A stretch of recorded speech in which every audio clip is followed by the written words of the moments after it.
Guys इस video में हम लोग बात करेंगे कि किस तरीके से आप कन्वर्ट कर सकते हैं किसी सॉफ्ट फॉर्म को किसी कैनोनिकल सॉफ्ट फॉर्म में। सॉफ्ट फॉर्म को कैनोनिकल सॉफ्ट फॉर्म में कैसे कन्वर्ट करना है वही अभी हम लोग देखने वाले थे। एक एग्जांपल लेते हैं जिससे कि आपको ये समझ में आ जाएगा। यहाँ हम लोग लिखते हैं जैसे कि f इक्वल है, हमारा जो बुलियन एक्सप्रेशन है, फंक्शन है, वो कुछ इस तरीके से है ए सी का कॉम्प्लीमेंट, ठीक है, प्लस ए बी, ये ए है, ठीक है, A B plus B C. Okay, so A C complement plus A B plus B C, ये हमारा एक एक्सप्रेशन दिया हुआ है जो कि सॉफ्ट फॉर्म में है। इसको हमें कैनोनिकल सॉफ्ट फॉर्म में कन्वर्ट करना है। सबसे पहले तो आपको याद होना चाहिए कि सॉफ्ट फॉर्म क्या होता है, कैनोनिकल सॉफ्ट फॉर्म क्या होता है, ठीक है।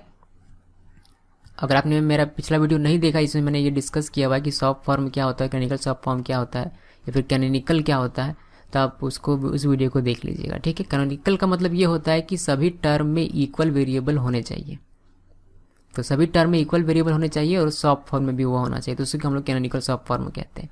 और सॉफ्ट फॉर्म का मतलब होता है सम ऑफ प्रोडक्ट, तो ये एक प्रोडक्ट है, ये एक प्रोडक्ट है, ये एक प्रोडक्ट है, और इसका हम लोगों ने सम किया हुआ है, तो ये जो है हमारा सॉफ्ट फॉर्म में है, ठीक है।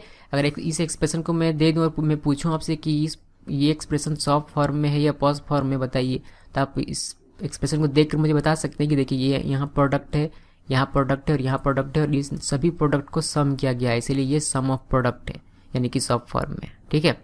अब हम लोग इसको कन्वर्ट करेंगे किसमें, कैनोनिकल सॉफ्ट फॉर्म में। कैनोनिकल सॉफ्ट फॉर्म में कन्वर्ट करेंगे, इसका मतलब ये है कि ये कैनोनिकल सॉफ्ट फॉर्म में नहीं है पहले से, तो कैनोनिकल सॉफ्ट फॉर्म में नहीं है, कैसे पता करेंगे। देखिए, इसको पता करने का सिंपल सा तरीका ये है कि हर टर्म में इक्वल वेरिएबल होने चाहिए। तो इस टर्म में ए सी कॉम्प्लीमेंट है लेकिन इसमें बी नहीं है, बी हो या फिर बी कॉम्प्लीमेंटेड हो, कुछ भी हो, ट्रू फॉर्म में हो या फिर कॉम्प्लीमेंटेड फॉर्म में हो, चलेगा, लेकिन होना चाहिए।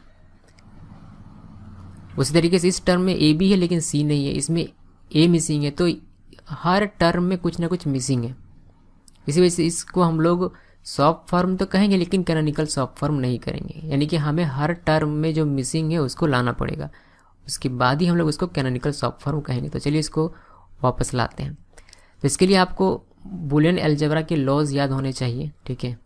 तो हम लोग यहाँ देखिए, इसमें ए कुछ नहीं है, मतलब डॉट है, तो यहाँ डॉट लिख देते हैं, देखिए हमें ठीक से दिखाई दे। यहाँ आपको क्या करना है कि यहाँ देखिए, यहाँ मिसिंग क्या है, मिसिंग है बी, तो आपको यहाँ लिखना है B plus B complement, okay, dot C complement. क्यों लिखा हमने ऐसा, देखिए एक लॉ है कि अगर आप b प्लस बी कॉम्प्लीमेंट लिखते हैं तो इक्वल ये होता है 1। तो हम लोग अगर इसमें अगर इस तरह से लिखते हैं कि a1 डॉट सी कॉम्प्लीमेंट, तो अल्टीमेटली ये आपका ए सी कॉम्प्लीमेंट ही कहलाएगा। इसमें कोई इफेक्ट नहीं पड़ रहा है इसको लिखने से, यानी कि आप इसको इस तरीके से लिख सकते हैं, इसलिए हम लोगों ने इसको यहाँ लिखा हुआ है, ठीक है। उसी तरीके से इसमें भी देखेंगे कि ए बी, और इसमें क्या मिसिंग है, इसमें मिसिंग है आपका सी, तो इसमें भी सी प्लस सी कॉम्प्लीमेंट कर दीजिए, ठीक है। उसी तरीके से इसमें क्या मिसिंग है, ए, तो इसमें ए कॉम्प्लीमेंट, सॉरी यहाँ प्लस, उसके बाद बी सी, ठीक है। यहाँ पे आप डॉट दे सकते हैं, इससे कोई फर्क नहीं पड़ता, ठीक है।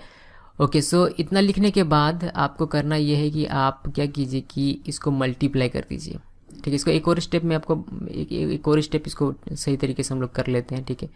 जैसे कि मैं क्या कह रहा हूँ कि आप ए सी को इधर कर लीजिए और बी प्लस बी कॉम्प्लीमेंटेड इस तरीके से लिखिए, ठीक है। इसके बाद ए बी लिखिए, then C plus C complement, ठीक है।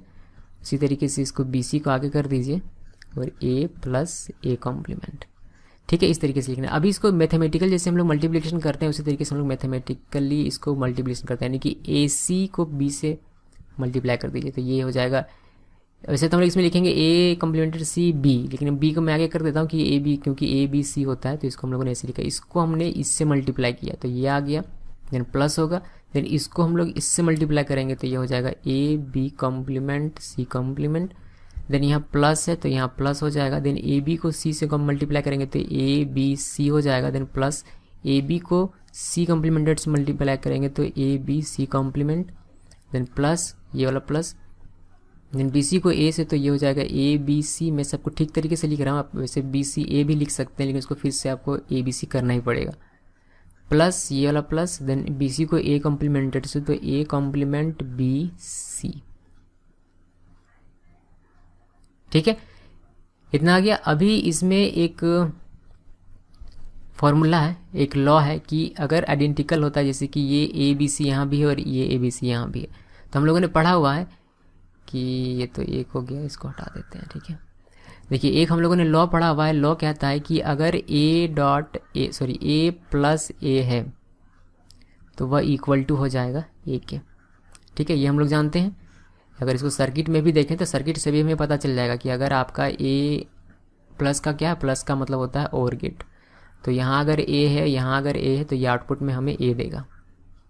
ठीक है, यानी कि 1 1 है तो आउटपुट में आपका 1 आएगा। तो इसके थ्रू भी इसको आप देख सकते हैं। ठीक है, सो ए प्लस ए अगर है तो उसको आप इक्वल ए लिख सकते हैं। तो यहाँ इस पूरे को अगर ए माने, चूँकि ये दोनों, ये पूरा और ये पूरा सेम है, तो इन दोनों को ए मान सकते हैं। तो ये दोनों अगर ए है तो ए प्लस ए इक्वल ए, यानी कि ए बी सी। इन दोनों को हटाकर सिर्फ एक अगर आप ए बी सी लिखते हैं तो भी आपका ये लॉ फुलफिल हो रहा है। तो A B C complement plus A B complement C complement plus A B C plus A B C complement plus A complement B और सी, यानी कि इसको और इसको 2 बार लिखने के बजाय मैंने 1 बार लिखा हुआ इस लॉ के अनुसार। ठीक है, अभी अगर आप देखेंगे तो ये जो है पूरा आपका कैनोनिकल सब फॉर्म में है। इसमें भी सभी टर्म है, इसमें भी सभी टर्म है, इसमें भी सभी टर्म है, इसमें भी सभी टर्म है और इसमें भी सभी टर्म है।